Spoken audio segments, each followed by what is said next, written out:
Hello Tadjara, j'espère que vous allez bien. On se retrouve aujourd'hui pour une nouvelle vidéo. Avant de commencer cette vidéo, je voulais vous dire que ça fait 3 fois déjà que je me refilme pour faire cette vidéo. Les 2 premières fois pendant le montage, je me suis rendu compte que je n'aimais pas du tout ma façon de parler, enfin rien n'allait dans la vidéo. Donc j'ai recommencé et j'ai encore recommencé. Donc c'est la 3e fois que je filme cette vidéo. Donc en fait à la base je voulais déjà mettre en ligne cette vidéo la semaine dernière, enfin en tout cas la mettre en ligne cette semaine. Mais du coup pendant le montage je me suis vraiment rendu compte que c'était pas possible. Et moi comme je travaille c'est vraiment compliqué de me filmer. Je peux le faire que pendant mon week-end parce que quand je finis le boulot le soir il fait trop nuit pour filmer et tout. Enfin bon c'est hyper compliqué. Donc finalement je peux enfin vous filmer cette vidéo. J'espère que vous m'en voulez pas trop de la sortir un peu plus tard. Mais je voulais vraiment la filmer parce que c'est la vidéo qui m'a été le plus demandée. Donc je pouvais juste pas passer à côté, je suis obligée de la faire. Aussi une deuxième chose que je voulais vous dire, c'est que en ce moment en Chine et à Chengdu, mais dans d'autres villes en Chine aussi, il y a de plus en plus de cas de Covid-19. Et donc je vous avais dit, enfin surtout ceux sur Instagram, ceux qui me suivent sur Instagram pendant les lives, je vous avais dit que pendant le mois de novembre je vais être hyper occupée parce que j'ai encore cet examen tous les ans, vous savez, qui me prend trop de temps et donc je peux plus du tout m'occuper des vidéos. Mais à cause du Covid, en fait cet examen était totalement annulé. Et donc j'ai à nouveau du temps pendant le mois de novembre, c'est mon emploi du temps normal. Donc je pourrais vous faire des vidéos pendant le mois de novembre aussi, donc ça c'est hyper cool. Aussi avant de commencer cette vidéo, j'ai reçu un paquet que je voulais absolument vous montrer parce que je suis trop contente de ce paquet. En fait, je sais pas si vous connaissez la marque Miniso, c'est une marque... En fait c'est une marque japonaise à la base qui fait plein de petits bibelots, des trucs vraiment pas chers, qui vend tout. Et le thème en ce moment c'est les Aristochats. Et en fait moi je suis une grosse fan des Aristochats. Surtout de Marie, j'adore Marie. Et du coup le thème c'est Marie des Aristochats. Donc j'ai acheté plein de choses, il y a plein de choses qui étaient déjà vendues. Donc j'ai pas pu tout acheter, mais j'ai acheté quelques petits trucs. Donc je vais l'ouvrir avec vous, j'ai déjà ouvert la boîte mais j'ai pas trop regardé ce qu'il y a dedans, donc on va voir ça ensemble. Il y a des chaussettes qui sont trop mignonnes, regardez c'est Marie. Je sais pas trop si on va voir, ouais. C'est des chaussettes, alors roses, donc je sais pas trop avec quoi je vais pouvoir les mettre, mais elles sont trop mignonnes. Et il y a Marie ici, c'est trop chou. Et il y a, ah oui, je me suis acheté un kit de... pour tout ce qui est... comment ça s'appelle? Ongles, voilà. Regardez, c'est Marie dessus aussi, c'est trop bien. Elle est trop mignonne. Donc là je pense que ça c'est pour gratter. Il y a pour se couper les ongles, ça je pense que c'est pour gratter aussi, ou alors c'est un miroir, je sais pas. Mais c'est trop mignon, je suis trop contente. Et le dernier truc que je me suis acheté c'est ça, c'est un set de brosses pour se maquiller. Donc il est trop beau avec Marie dessus. Et derrière, on le voit pas trop, mais derrière, je peux l'ouvrir peut-être, il y a une trousse de maquillage. Comment ça s'ouvre ce truc là? Regardez, c'est une trousse avec Marie dessus. C'est trop mignon. Bon par contre la trousse, la qualité elle a pas l'air terrible, mais c'est trop mignon donc je m'en fous. Tout ce qui est Aristochats, j'adore. C'est vraiment, quand j'étais petite j'avais même un collier de Marie Aristochats en argent, mais je l'ai perdu et c'était mon collier porte-bonheur, donc je suis trop triste de l'avoir perdu, mais bon c'est les aléas de la vie, c'est comme ça. Et voilà, donc je pense que je vais porter mes chaussettes tout de suite après, mes chaussettes Aristochats parce qu'elles sont trop belles. Donc aujourd'hui je vais vous parler de mes expériences, de mon parcours, de comment je suis arrivée en Chine, qu'est-ce que je fais en Chine maintenant. Je sais pas pourquoi c'était la vidéo la plus demandée, je sais pas pourquoi ça vous intéresse tellement. Je trouve qu'il n'y a pas grand chose à dire, mais il y a quand même une chose à dire que je vais vous dire après qui pourrait être intéressant pour vous pour arriver en Chine. Alors aussi avant de commencer cette vidéo, sachez qu'en ce moment en Chine c'est vraiment presque impossible de rentrer dans le pays. C'est possible par le biais de certains moyens. Par exemple nous dans notre entreprise on recrute des gens de France, mais c'est vraiment très compliqué. Faut une PU later, faut que tout soit ok, faut avoir fait tous les vaccins, enfin c'est très compliqué, ça prend des mois et des mois pour faire les démarches et ensuite pouvoir arriver en Chine. Et en ce moment comme le Covid a encore des cas ont augmenté en Chine, je pense qu'ils vont tout bloquer et ça va de nouveau plus être possible de rentrer en Chine. Donc ce que je vous dis là, c'était le cas quand moi je suis arrivée en Chine avant le Covid. Mais du coup maintenant c'est presque impossible de rentrer dans le pays. Il y a beaucoup de gens qui me demandent sur Instagram comment je peux faire pour aller en Chine et tout. Malheureusement c'est presque pas possible, c'est pour ça d'ailleurs que moi je ne sors pas du pays. Parce que je sais que sinon je pourrais plus rentrer. Mais à voir dans le futur, je pense peut-être dans 1 ou 2 ans, ils vont rouvrir les frontières et à ce moment-là, vous pourrez à nouveau retourner en Chine. Donc moi, mes études c'est quoi? Donc moi j'ai fait un bac L littéraire général, voilà, rien de spécial vraiment. Et ensuite je savais pas quoi faire, donc j'ai fait une LLCE allemand. Donc une LLCE c'est un peu comme LEA, peut-être que vous connaissez plutôt LEA. Mais LLCE c'est vraiment que dans une langue et en plus c'est que de la littérature. Donc c'est à dire dans LEA je sais qu'il y a du droit, tout ça aussi, mais en LLCE non pas du tout, c'est surtout pour faire traducteur ou prof dans cette langue là. Il n'y a que de la littérature, il y a de l'histoire, voilà, il y a tout ce genre de choses, mais il n'y a pas du tout de droit, tout ça il n'y a pas. Donc j'ai fait une LLCE allemand pendant 1 an parce que je savais pas quoi faire. Et si vous savez pas, je suis franco-allemande, donc je parle couramment allemand, voilà pourquoi j'ai choisi allemand. Et en fait au bout d'un moment je me suis rendu compte que c'était pas du tout ça que je voulais faire. Moi ce que je voulais c'était le dessin à la base, j'adore ça le dessin.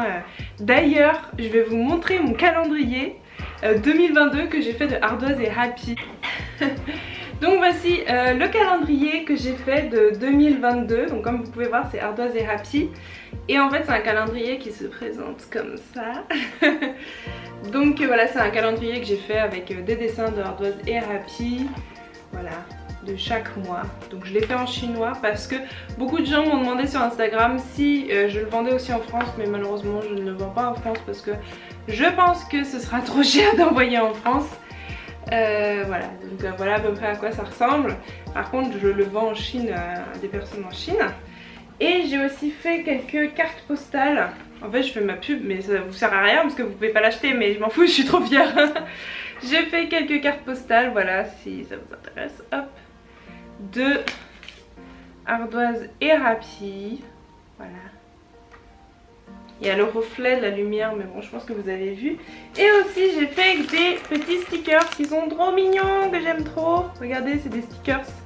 Voilà, donc je trouve ça trop mignon. Voilà, c'était tout, fallait que je vous montre. Donc moi c'est vraiment voilà le dessin que j'aime faire. Donc je suis entrée dans une école de dessin animé à Nantes pendant 1 an. Et en fait c'était la meilleure et la pire année de toute ma vie. Pourquoi c'était la meilleure année? Parce que c'est vraiment là où j'ai appris toutes les bases de dessin, tout ce qui est hyper important pour le dessin, j'ai appris tout ça là-bas, c'était vraiment trop bien. On avait vraiment des professeurs très professionnels, c'était trop bien, j'ai appris tellement de choses, c'était vraiment ma meilleure année de toute ma vie. Et pourquoi c'était la pire? Parce que tout simplement ma mère ne me soutenait pas, elle me soutenait pas financièrement, elle me soutenait pas moralement. Alors petit disclaimer avant que je commence à expliquer, c'est pas qu'on n'avait pas d'argent, je sais que les écoles d'art c'est très cher, même si celle de Nantes c'est une des moins chères. Mais c'était pas une histoire de on n'avait pas d'argent, c'est juste que pour des raisons X et Y que je ne vais pas vraiment expliciter ici, ma mère ne voulait pas me donner de l'argent et donc elle me payait juste l'année là-bas et après je devrais me débrouiller pour tout le reste. Donc ce qui s'est passé c'est que moi je devais faire l'aller-retour de ma ville à Nantes tous les jours, ce qui prend plus d'1 heure en train. Sachant que après du train je dois encore aller à l'école et de la gare je dois encore aller chez moi. Donc au total ça me prenait 2 heures pour aller dans cette école. Donc les cours le matin commençaient à 8h30. Donc je devais me lever littéralement à 4h, 5h tous les matins pour ensuite aller à la gare, pour ensuite prendre le train, pour ensuite marcher encore jusqu'à l'école. Donc c'était vraiment horrible. Le matin je me levais vers 5h. Et le soir on finissait les cours vers 18h et ensuite je devais rentrer rebelote, j'étais pas chez moi avant 20h.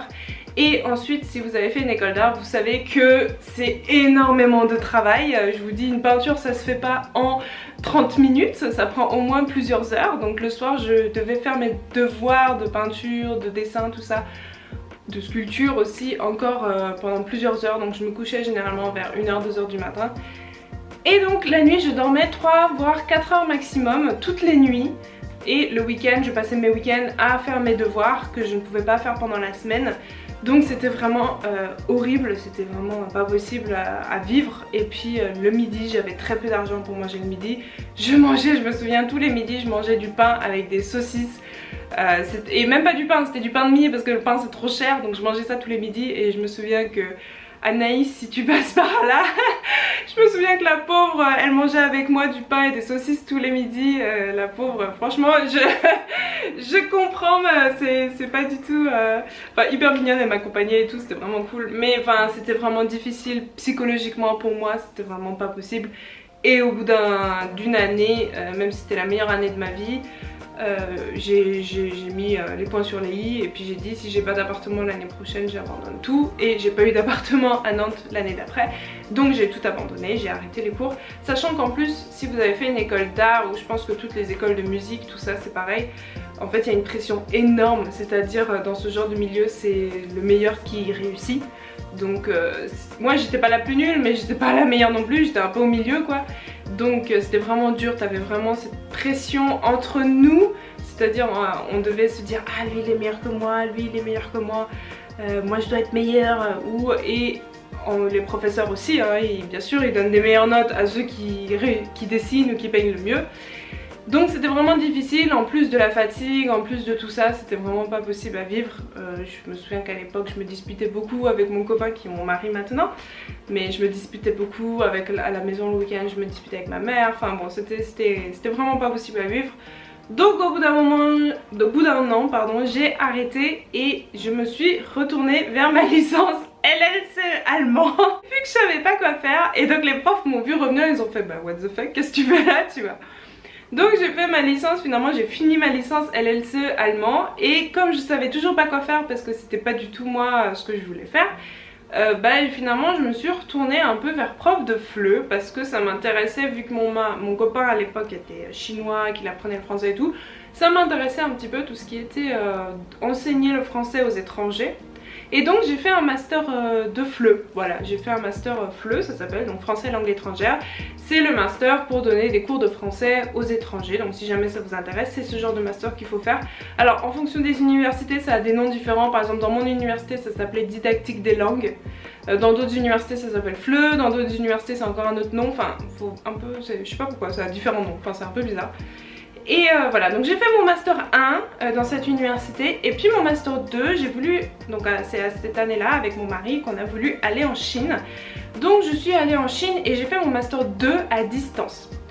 Donc cette année là c'était encore une année très difficile pour moi, c'est à dire que j'étais en Chine, je faisais mon master 2 à distance, donc je devais faire mon mémoire, je devais faire les cours, je devais faire le rapport de stage, tout ça, et en même temps je faisais un mi-temps, c'était pas vraiment un stage, c'était vraiment un mi-temps que je faisais à l'Alliance française en Chine.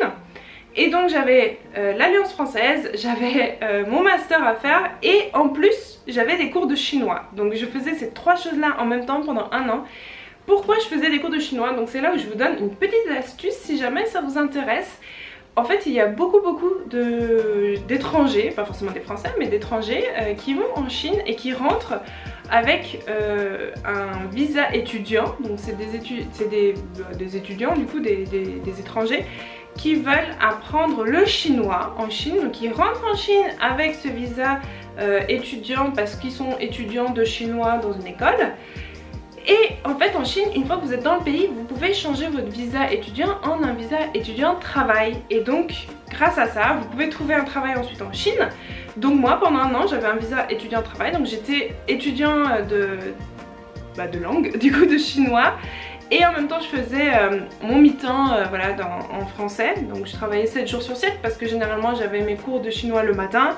L'après-midi je donnais des cours de français, et le week-end encore je donnais des cours de français, et le soir je devais encore préparer mon master 2. Donc c'était vraiment une année très difficile pour moi parce que j'étais overbookée. Enfin je travaillais tout le temps. Et j'avais jamais de vacances. Mes vacances je les passais à travailler mon master, mes week-ends je les passais soit à donner des cours de français, soit à travailler mon master. Enfin c'était vraiment très dur et j'ai failli faire un burn-out à la fin. Je pense que si mon mari n'avait pas été là pour me soutenir, je pense que j'aurais fait un burn-out tout simplement. Donc c'était vraiment très dur. Mais bon, finalement j'ai tout réussi, j'ai eu mon master 2, j'ai fini mon année de chinois. Et dans cette alliance française, j'ai finalement pu avoir un statut de prof expert, donc un statut à plein temps. Ils m'ont pris à plein temps ensuite, donc tant mieux, tout s'est bien passé finalement, mais c'était vraiment très dur. Mais après moi je suis quelqu'un, quand je m'engage dans quelque chose, je le finis. C'est-à-dire quand j'ai fait cette année-là, je savais que ce serait dur. Et je me suis mis à fond et je l'ai fait jusqu'au bout parce que pour moi, quand tu t'engages dans quelque chose, pour moi, tu prends tes responsabilités. Voilà, cherchez le mot depuis tout à l'heure. Voilà, quand tu commences quelque chose, tu dois prendre tes responsabilités et tu fais jusqu'au bout. Pour moi, je fonctionne comme ça. Donc j'ai fait cette année-là. Et donc ensuite, j'ai travaillé comme prof de français en Chine, toujours. Et ensuite, depuis le Covid, j'ai eu une augmentation entre guillemets. Enfin bon, en gros, je suis devenue responsable pédagogique. Donc maintenant, je suis responsable à Chengdu, voilà, dans un institut de français à Chengdu. Et c'est aussi très difficile parce que c'est tout nouveau pour moi. C'est quelque chose que je faisais pas du tout avant. Donc c'est toujours bien sûr difficile dans un nouveau travail, mais finalement voilà, pour le moment ça va, je m'y plais bien et tant mieux, je suis contente d'être là. J'ai l'impression d'avoir été très vite, mais d'un autre côté j'ai pas grand chose d'autre à dire. Le seul truc qui pourrait vous intéresser, c'est cette histoire de visa étudiant travail, parce que trouver un visa travail en Chine directement c'est tout à fait possible aussi, mais c'est quand même plus dur que d'avoir un visa étudiant. Donc voilà, avoir un visa étudiant travail, ça vous permet de rentrer une première année en Chine et puis après plus tard trouver peut-être un travail comme moi, ce qui m'est arrivé. J'ai réussi à trouver un travail et dans ce cas là j'ai changé, maintenant j'ai un visa que travail, j'ai plus de visa étudiant. Une autre chose, tout ce qui concerne les visas, si jamais ça vous intéresse, en Chine, même si vous avez un visa mariage, donc par exemple moi j'ai pas de visa mariage, mais comme je suis mariée à un Chinois en Chine, je pourrais demander un visa de mariage et vivre en Chine grâce à ce visa. Mais si vous avez un visa de mariage, vous ne pouvez pas travailler, c'est interdit en Chine. Donc faites attention à ça. Si vous êtes marié à un Chinois ou à une Chinoise, vous ne pourrez pas travailler en Chine seulement avec ce visa là. Il faudra dans ce cas là trouver une entreprise dans laquelle vous pouvez changer votre visa en visa de travail. Voilà, c'est tout. Voilà, donc j'espère que cette vidéo vous aura plu. N'hésitez pas à suivre mon Instagram si jamais ça vous intéresse. C'est vraiment là où j'essaye de poster le plus de choses. Je suis beaucoup plus active sur mon Instagram. Et je fais aussi tous les dimanches soirs, je fais un live Instagram. Donc si jamais vous avez des questions concernant la Chine ou tout simplement concernant ma vie, ou si jamais tout simplement vous voulez papoter, n'hésitez pas à aller dans ce live. Donc c'est tous les dimanches soirs à 20 h en Chine, enfin en France. Je crois que c'est 13 h en France, un truc comme ça. À la prochaine, bye bye.